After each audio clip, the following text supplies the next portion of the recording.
Well, Diane, thank you so much for joining us. You're, of course, one of the most prominent voices in economic measurement, if not the most prominent voice in economic measurement today. And thanks for joining us to talk about this new book of yours, The Measure of Progress, Counting What Really Matters. And in this book, you are critiquing GDP as a concept and saying that we should be relying less on this as a measure of our success or progress. Why, you've written many books, why was it so important to address this issue right now? And what's the main message you're trying to get across to people? Well, I've been thinking about economic measurement for a long time, been involved in ESCoE for a long time. And there are really two sets of critiques about GDP. One of them is quite long-standing, dates back to the 60s and 70s, about the omission of environmental impacts or unpaid care in the home. And it speaks to the desire for GDP to be a better measure of economic welfare. It was never set up to be that, but it's been used in that way in policy. And those concerns have only grown over time. But the other critique is that even in its own terms as a measure of, if you like, conventional economic activity, GDP is doing that less and less well because of the transformations that digital technology in particular has brought about in the economy. So I start the book with a story about one of my old econometrics teachers, Zvi Grilikus at Harvard, who in 1994 published an article about the hard-to-measure parts of the economy. And even then, he was arguing that it was well over half.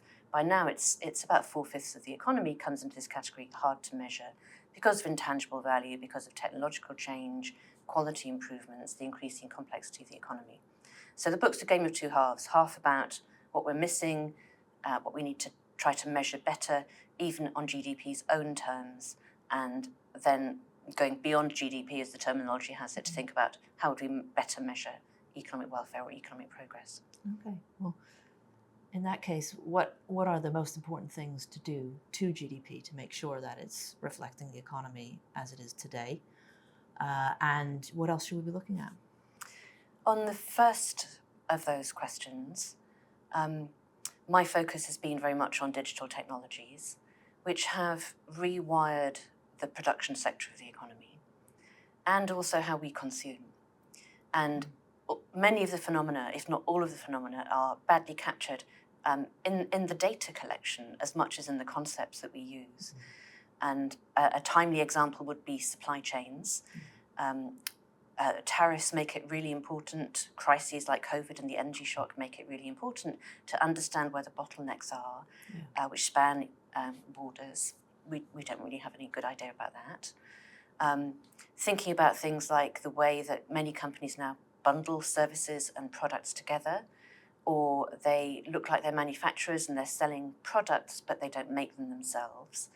A lot of the production that's used in the economy and is substituting for paid activities is actually provided for free. Open source software, free entertainment that people post online, so you can watch amusing cat videos as 24 hours a day if you want to. So there's a whole collection of phenomena of that kind that we're not collecting the data. And there are some conceptual problems as well, particularly when it comes to constructing price indices that we use to deflate nominal GDP, the easy part to add up, if you like, into what we economists would call real terms GDP, which isn't real. It's a construct, it's an idea, but the price indices are a key part of that. And there are just, to my mind, a lot of problems with how we construct those price indices to reflect real productivity gains. And then on the other part, what if rather than just understanding what's happening in the economy, we want to understand, do people feel better off? Are they progressing? Is the quality of their life getting better? There are lots of competing approaches to this, and many of them are dashboards, proposed dashboards, where people put things that are, nice to have, obviously good things, but it's not clear how you use that for policy. They might not change very much over time. You don't know how to aggregate them. Or they propose single indices, such as measuring happiness or life satisfaction, which again, don't move very much. They're usually around 6 or 7 for advanced economies. And it's not clear how you affect those with policy, so they're not a good guide for policymakers. So what I propose is a concept that's known as comprehensive wealth, and it's a kind of balance sheet for the economy, but a really broad one.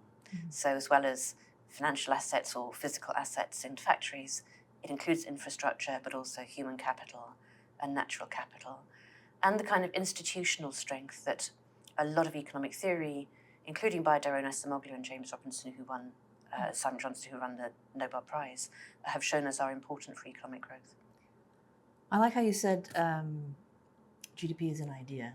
And I think, as users of statistics, we often forget that we're measuring ideas, but ideas that are, of course, intended to reflect the economy.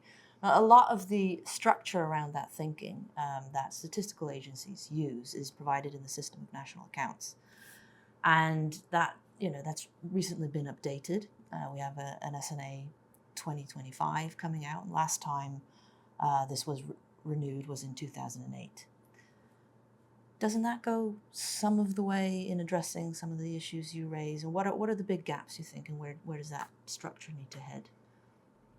I was disappointed in the outcome of this latest revision to the SNA. It makes some small improvements. It's going to add the value of some databases to the intangibles part of the economy. It's going to add a little bit more measurement of the environment, but measured at prices that would operate in a market if a market for those environmental assets existed. It's not really going towards the large environmental externalities like the depletion of the oceans or the atmosphere. It's not really reflecting these very big structural changes. So the fundamental production side of the economy assumed in the system of national accounts isn't changing. What they do is they put everything in what are now called thematic accounts.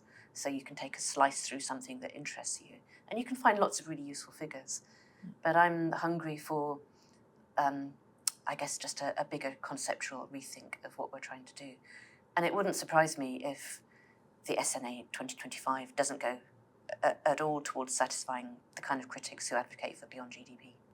We need some more thinking around this. And a lot of your thinking has been conducted with the Economic Statistics Centre of Excellence here in the UK, which was, of course, initiated by the Office for National Statistics back in 2017. What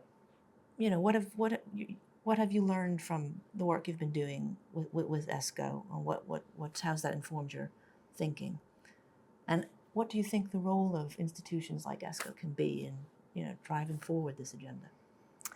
To take the last part first, I think without something like ESCoE, that conceptual thinking isn't going to happen. Because one of the things I've learned is that statistical production is very complicated, and one needs massive attention to detail, a lot of technical skills to do it. And all of the agencies, not just ONS here in the UK, are under pressure, their resources are stretched, they've got a really busy day-to-day job, so they're not going to be able to do that conceptual thinking. So that's where ESCoE, under your leadership, has been able to take that forward in some areas where we've chosen themes to emphasize. And one of the things that's come up recently is public trust in economic statistics. So the Office for Statistics Regulation recently produced a review of economic statistics here in the UK, and they highlighted the need to ensure trust in economic statistics. It's crucial, of course, for them to be used and useful to users, beyond all of the other issues you've just raised. How can we best achieve that? There's something quite fundamental in my mind, which is that we've got a totemic figure about economic growth, the change in GDP from quarter to quarter, or month to month now, which tells people things are getting better, and in their everyday experience of life, things are not getting better. You can't get a doctor's appointment, the roads are full of potholes, the atmosphere is filthy, your kid's got asthma, the quality of life, median earnings, it's not been improving. And that disjunction, for me, underpins the more specific questions about economic trust that people are raising. And then, of course, it just goes to the range of demands on agencies, the resources they have available to do it. When companies are investing huge amounts in their data as an asset, the successful companies anyway, governments need to be thinking about what's the right investment in public sector data, including official statistics. So you have, speaking to this a bit, you you've had a very long-standing interest in economic measurement and statistics. Others maybe more recently joined this interest, and others maybe have a more fleeting interest. And I think it's difficult not to say that some interest arises when the statistics aren't doing quite what people expect them to do. How can we ensure that that there is this sustained interest, ongoing interest, sustained investment in this critical infrastructure that we call economic statistics? Part of it, I think, is to return the study of national accounting and the construction of statistics into undergraduate and even A-level courses. It used to be there until maybe the 1970s, then it vanished. And economists got used to just downloading things and not thinking very much about how the data was constructed. In a world of data science, AI, which eats data all the time, it's going to be essential for people to think much more carefully about how the data is constructed. Not even just what sources does it come from, how accurately does it measure what it's supposed to be measuring, but even what are the concepts that we are trying to capture in the way that we classify society. Yeah. I mean, that's interesting because, some people might say there's data everywhere. Companies are investing in it, they're using it. There is, people create their own statistics. Why do we need a statistical agency? Why do we need official statistics if we can create our own statistics? Well, we can't create all the statistics that we need. It's a public good. Public goods are underinvested by the private sector. There is an aspect of it that's about competition, enabling businesses to do their market forecast without having to construct their own private databases. It is, to my mind, part of critical national infrastructure. Many economies now are talking about digital public infrastructure as part of that suite, from railroads and ports to electricity networks, to telecommunications networks, data centers, but the intangible parts of it sit on that. There is a data layer in what the technical people call the stack, and that's what the statistics are.